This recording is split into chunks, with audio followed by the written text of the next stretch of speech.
Special guest about a really important issue in sport.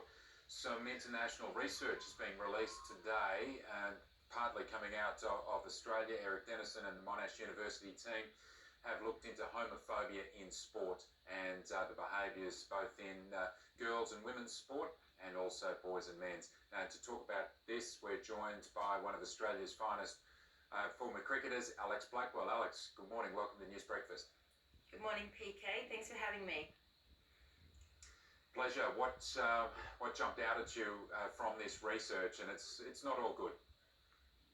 Yeah, look, PK, gender norms and sexuality norms have been a problem in sport for a very long time. And what's upsetting, I think, is the fact that we've had 50 years of research into the issue. We know it's there, but there hasn't seemed to be meaningful action and meaningful solutions. And well, just tell us specifically about girls and women's sports.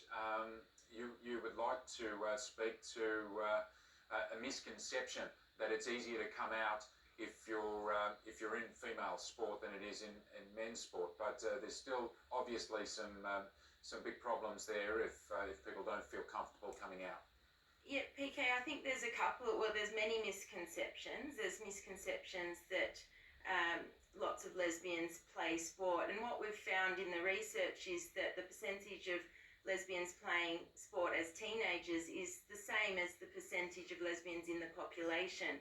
So for some reason, perhaps lesbians are able to push through the stigmas and the barriers to be able to play more elite sport. But I think that's a big misconception, and also that there are no issues being a lesbian in sport. What the data has shown from the Monash group, that if you come out as a lesbian in sport, you're much more likely to experience homophobic abuse, and that's a really upsetting and scary thought, because knowing that that sort of abuse is actually going to increase your risk of self-harm and suicide, which is a really dangerous position to be in.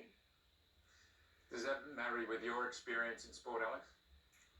Oh, look, my experiences in sport have been overwhelmingly positive, but I have been the first person to come out publicly in female cricket internationally, and that was a difficult choice, and I did it because I've felt some of these problems, not just for gay women, but for straight women as well. The stigma that straight women experience is they're assumed to be gay just because they play sport. And then they're assumed to be homophobes when they're correct people, which is a really awful position for them to be in.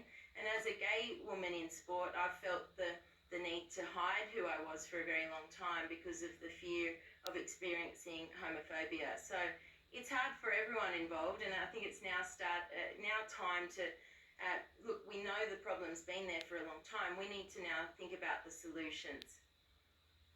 Yeah, well, as you say, the research has been there for some 50 years. I know some sports take part in this research and are quite helpful. Do you have a message for the leading sport organisations in this country and what they need to do to help? I think it's a serious health problem, the fact that gay boys participate in sport at such a low rate compared to their straight peers. Just 33% of gay boys participate in sport.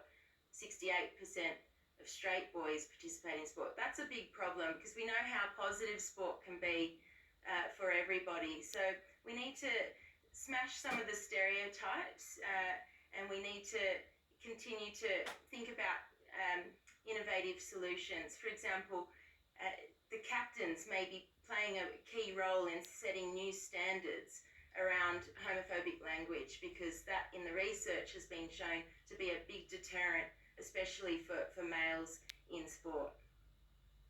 Yeah, it's a strong message, not just for the top of town, but right through community sport. Alex, thanks for speaking about it this morning, and we should talk more about it.